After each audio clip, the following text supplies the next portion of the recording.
Welcome back to Renovating House 142. This is episode, I believe, 15.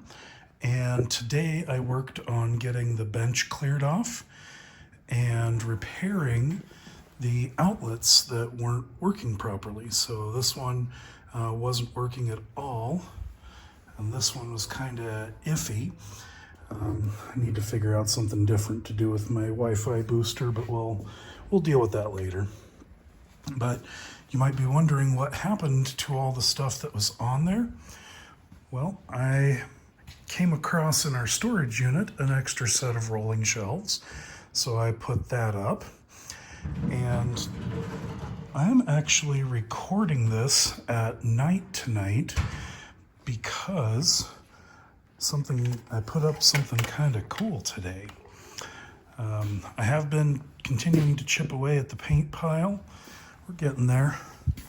It's going a lot slower than I wanted it to because a surprising number of these cans are, while not exactly brand new, they're new enough that, or not new enough, they're full enough that it's actually not really easy to get all of the liquid out of them, and some of them even still had some liquid solid, or liquid, like the rubber part wasn't solidified yet.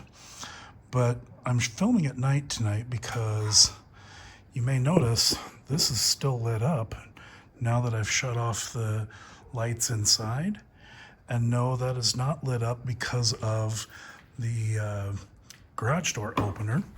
This is all lit up because I put in a security light out here. And I am loving how much area this is lighting up. It is perfect. It is exactly what I had hoped for. And now I want to show you something else kind of cool that Colton and I discovered yesterday. So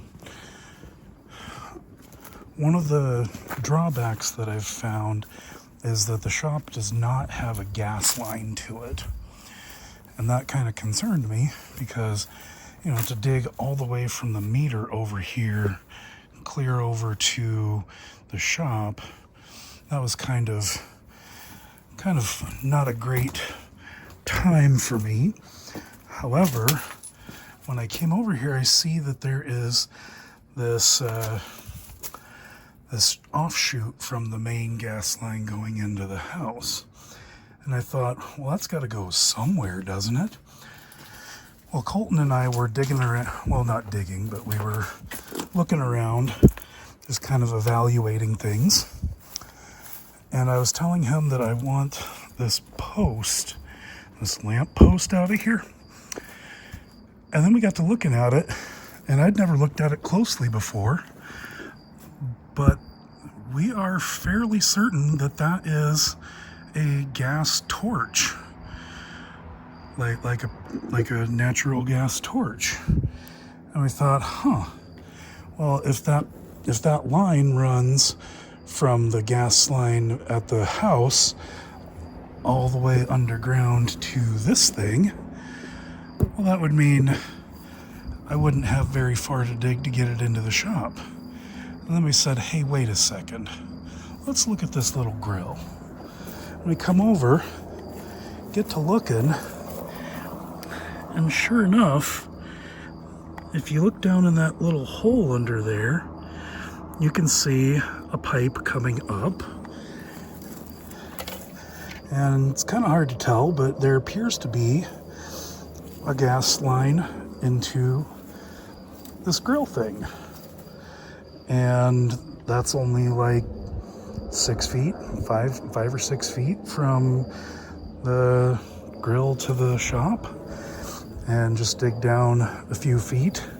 That'll be way, way easier. Very cool. So I am hopeful that things are working out in a way that will benefit our pursuit of putting a gas heater in the shop. So, but yeah, if I turn off my hand light here, doesn't that look great? Oh, and it's starting to rain too. Cool. I suppose I'd better put my tools back and button things up and call it a night. Thanks for watching.